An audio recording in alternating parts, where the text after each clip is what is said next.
हमारे जीवन में कई बार हमें लगता है कि हमें खुद को साबित करने के लिए अधिक बोलने की आवश्यकता है। लेकिन क्या आप जानते हैं कि कभी कभी कम बोलना और सोच समझकर बोलना सबसे प्रभावशाली तरीका हो सकता है। ये कहानी एक ऐसे युवक की है जिसने अपनी जीवन शैली को बदला और सीख लिया कि कम बोलने से केवल आत्मविश्वास प्राप्त कर सकता है, बल्कि दूसरों के प्रति अपनी समझ और सम्मान को भी बढ़ा सकता है।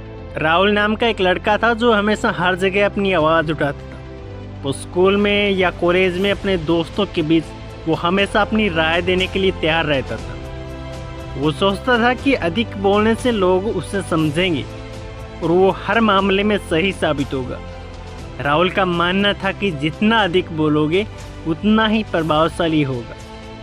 लेकिन समय के साथ उसे महसूस होने लगा कि शायद उसकी ये आदत उसे कहीं ना कहीं नुकसान पहुंचा रही है। उसकी लाइफ में पहला बदलाव हुआ।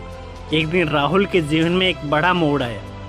उसकी कंपनी में एक बड़ा प्रोजेक्ट आया जिसे पूरा करने की जिम्मेदारी दी गई उसे। इस प्रोजेक्ट के लिए एक टीम बनाई गई जिसमें राहुल को टीम लीडर बना दिया गया। शुरुआत में राहुल को लगा कि उसे सब कुछ बताने की ज़रूरत है ताकि उसकी टीम पूरी तरह से प्रभावित हो और काम को सही तरीके से अंजाम दे। लेकिन जैसे जैसे प्रोजेक्ट आगे बढ़ा उसे यह महसूस होने लगा कि जितना वो बोलता था उतना ही उनकी टीम के लोग उसे नज़रअंदाज करने लगे थे। टीम के सदस्य हमेशा उनकी बातें सुनने के बजाय अपने अपने काम में व्यस्त रहते थे। राहुल को समझ में आने लगा कि जब वो बहुत ज़्यादा बोलता है तो उससे लोग गंभीरता से बात नहीं करते। फिर उसने सोचा कि अब उससे अपनी रणनीति बदलनी चाहिए। वह तय करता है कि अब कम बोलेंगे और अपनी बातें सिर्फ तब कहेंगे जब वाकई में ज़रूरी होगी। राहुल की लाइफ का दूसरा सबसे बड़ा बदलाव। राहुल ने सोचा कि कम बोलने से उसका आत्मविश्वास बढ़ेगा और उसे दूसरों की बातों को सुनने में समय भी अच्छा मिलेगा। उसने अपने साथियों को भी अच्छे से समझना शुरू किया। अब वह हर किसी की राय को गंभीरता से सुनता था और जब कुछ कहना था तो उनकी बातों का वजन होता था। अब वह दूसरों की विचारों और विचारधाराओं को समझने के लिए ज़्यादा समय देने लगे। एक दिन जब टीम के साथ एक मीटिंग हो रही थी, राहुल ने अपनी बात कहने से पहले सभी के विचार सुने।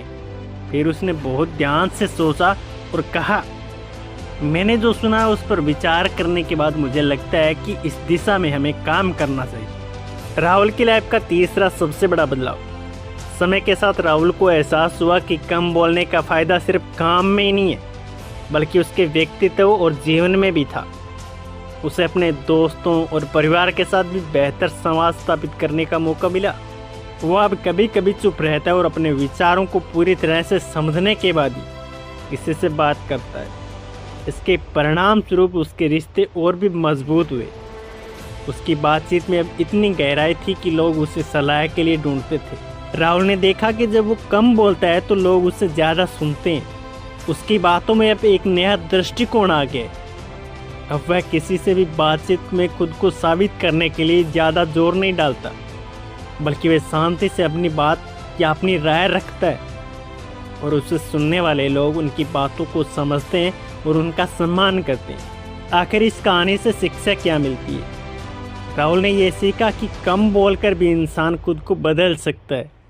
वह समझ गया कि प्रभावशाली बनने के लिए ज़्यादा बोलने की ज़रूरत नहीं है, बल्कि सही समय पर सही शब्दों का चयन करना आवश्यक है। उसने अपने जीवन में परिवर्तन किया और अब वह किसी भी परिस्थिति में धैर्य बनाए रखता है।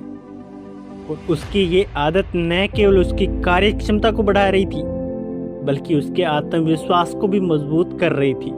राहुल ने यह भी महसूस किया कि दूसरों की बातों को सुनना और उनका सम्मान करना भी उतना ही महत्वपूर्ण है जितना कि अपनी बात कहना। इस कहानी से हमें सीखने को मिलता है कि कम बोलकर भी हम अपनी शक्ति और समझदारी का प्रदर्शन कर सकते हैं। जब हम बोलने से पहले सोचते हैं और अपने शब्दों का चयन करते हैं तो हमें न केवल खुद को बदलते हैं बल्कि दूसरों के प्रति भी अपनी समझ और सम्मान भी बढ़ाते हैं। राहुल की तरह हम सभी को यह समझने की ज़रूरत है कि बोलने का नहीं, सुनने का भी समय ज़रूर देना चाहिए। कम बोलकर हम खुद को बेहतर बना सकते हैं। तो दोस्तों, कैसी लगी ये स्टोरी? आपको लाइक करना, कमेंट करना और चैनल को सब्सक्राइब कर लेना और कमेंट सेक्शन में कमेंट ज़रूर करना। धन्यवाद।